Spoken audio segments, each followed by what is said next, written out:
It started subtly, a flicker in the reflection of his apartment window at night. Not outside, but inside, like the room behind him, reflected in the glass, was briefly wrong. A chair in a different spot, a lamp unlit that should be on, a door slightly ajar when he knew it was closed. Alex dismissed it as tired eyes, city lights playing tricks. But the glitches grew more frequent, more distinct. He'd see his own reflection, then the room behind him would briefly shift.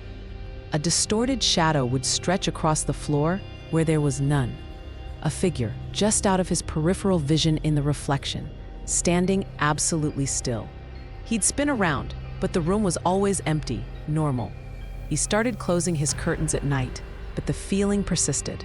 He'd be walking through his living room, and the polished surface of his coffee table would briefly show the glitched reflection of the room, darker, colder, with that silent, unmoving presence in the corner.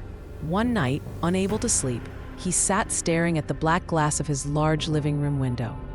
He saw his own tired face reflected back. Then, slowly, almost imperceptibly, the room behind his reflection began to change. The furniture warped. The walls seemed to sweat. The shadows deepened, becoming solid, oppressive. And then, from the deepest part of that reflected darkness, a pale, elongated face began to emerge. It was gaunt, with eyes like bottomless pits. It wasn't human. It was malevolent. And as it coalesced in the reflection, he saw its mouth open wide and impossibly large, letting out a silent, chilling scream.